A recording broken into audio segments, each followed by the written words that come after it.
शांति 26 मई 2025 की मुरली से विशेष पॉइंट। पहला पॉइंट है, मीठे बच्चे, तुम्हें संग बहुत अच्छा करना है। बुरे संग का रंग लगा तो गिर पड़ेंगे। कुसंग बुद्धि को तुच्छ बना देता है। अर्थात आज बाबा हम बच्चों से कह रहे हैं कि बच्चे, तुम्हें बहुत ध्यान रखना होगा कि तुम किसके संग में रहते हो, किसके संग खाते हो, किसके संग पीते हो, किसके संग उठते बैठते हो। तुम्हारे दिमाग में क्या चलता है, हम जिनके साथ में रहते हैं उनकी सोच, उनके कार्य हमें प्रभावित करते हैं। तो यदि हम जिनके साथ में रहते हैं वो यदि अच्छी आत्माएं हैं तो उनके क्रियाकलाप हमारे ऊपर सकारात्मक प्रभाव डालेंगे। परंतु यदि वो अच्छी आत्माएं नहीं हैं, विकारी आत्माएं हैं, तो उनके भी क्रियाकलाप हमारे ऊपर नकारात्मक प्रभाव डालेंगे।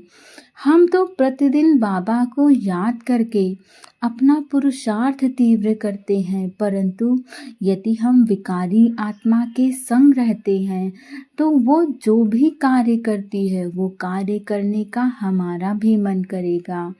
जैसे कहते हैं कि यदि कोई भी आत्मा है वो बार बार किसी बात पे गुस्सा करती है और आप प्रतिदिन हमेशा उसके साथ रहते हैं, और यदि आपका आभा मंडल शक्तिशाली नहीं है तो आप भी उसके संग रह के गुस्सा करना सीख जाओगे।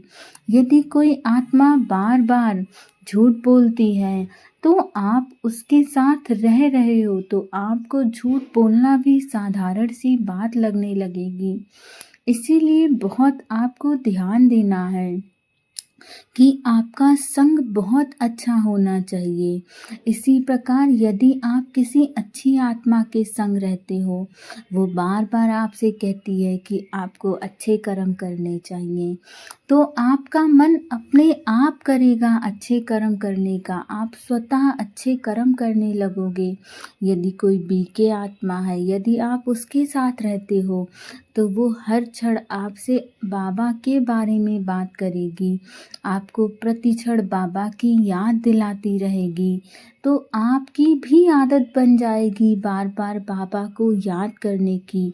वो आपको हर बार याद दिलाएगी कि हमें नकारात्मक नहीं बोलना है, हम जो भी बोलें अच्छा बोलें, सुंदर बोलें, तो आपकी भी वही आदत पड़ जाएगी, आप वही बोलने लगोगे। इसीलिए हमें बहुत चेकिंग करनी है कि हमारा संग कैसा है, क्योंकि आप जैसे भी लोगों के साथ रहते हो आपको फिर वो सारी चीज़ें करने का मन करने लगता है।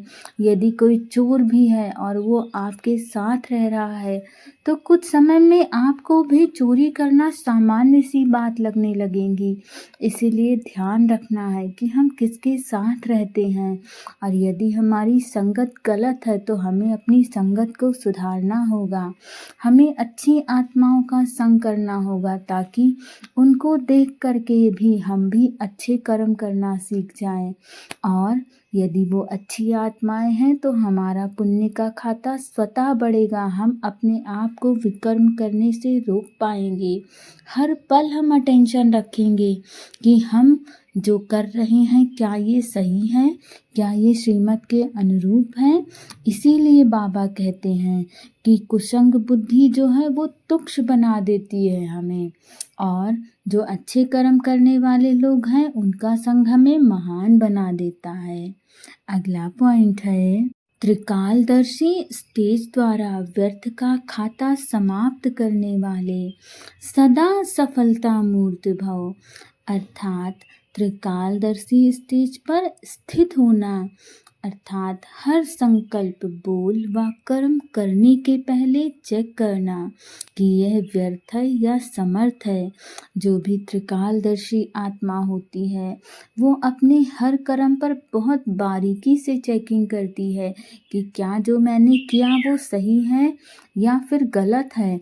और यदि हमने गलत नहीं किया तो ये भी जानने की ज़रूरत है कि ये क्या समर्थ है या फिर समर्थ नहीं है, क्योंकि त्रिकालदर्शी आत्मा को हर क्षण यही होता है कि हम कैसे अपना पुरुषार्थ तीव्र करें, कैसे हम फटाफट अपना पाठ सुंदर प्ले करके सतयुग की राजाई प्राप्त करें।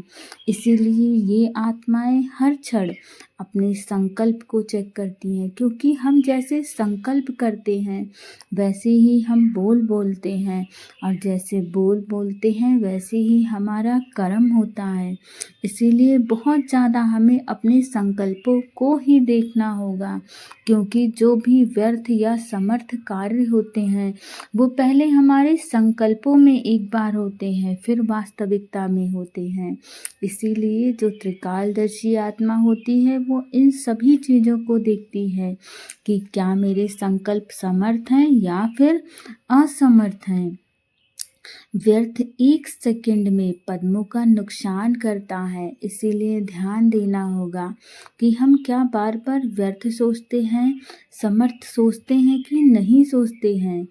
और समर्थ 1 सेकंड में पद्मों की कमाई करता है। इसीलिए यदि हम कुछ समर्थ नहीं कर सकते तो कम से कम परमात्मा की याद में बैठें।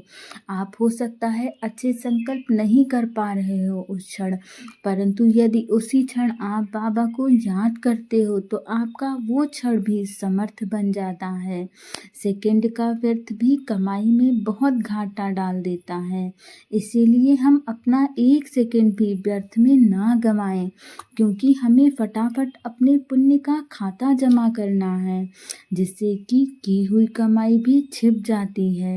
इसीलिए एक कालदर्शी हो, कर्म करने के बजाय त्रिकालदर्शी स्थिति पर स्थित होकर करो, क्योंकि हमें तो बाबा ने वर्तमान भविष्य भूत सब बता रखा। तो यदि हमें पहले से पता है कि ऐसा ऐसा होने वाला है तो क्यों ना हम बहुत सुंदर अपना पार्ट प्ले करें। जिन्हें नहीं पता है वो तो कुछ भी कर सकती हैं, परंतु हम बच्चों को दो बाबा ने पहले बता रखा है। तो हमारा कार्य, हमारे हर कर्म कितने विशेष होने चाहिए। व्यर्थ तो 1 सेकंड में समाप्त ही हो जाना चाहिए, और जब हमारा व्यर्थ समाप्त होगा तो हम सदा सफलता मूर्त आत्मा बन जाएंगे। हम क्या चाहते हैं, हम तो अपने हर कार्य में फटाफट सफलता ही चाहते हैं। चाहे बाबा की सेवा हो, चाहे गृहस्थ का कार्य हो, चाहे हमारी नौकरी चाकरी व्यापार बिजनेस हो, हम इन सब ही में सफलता चाहते हैं। तो जैसे हम व्यर्थ को समाप्त करते हैं वैसे ही हमारी सफलता निश्चित हो जाती है।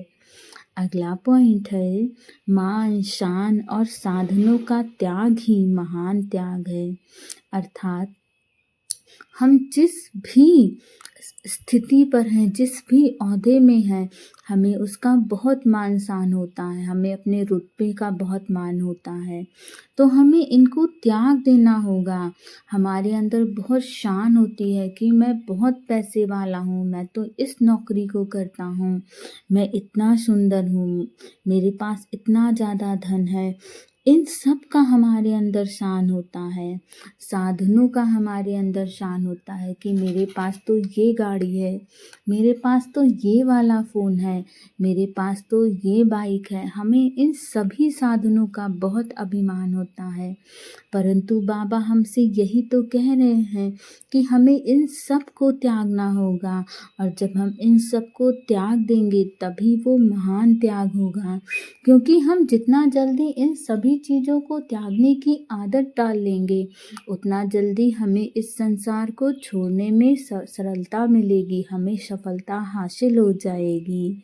ओम शांति।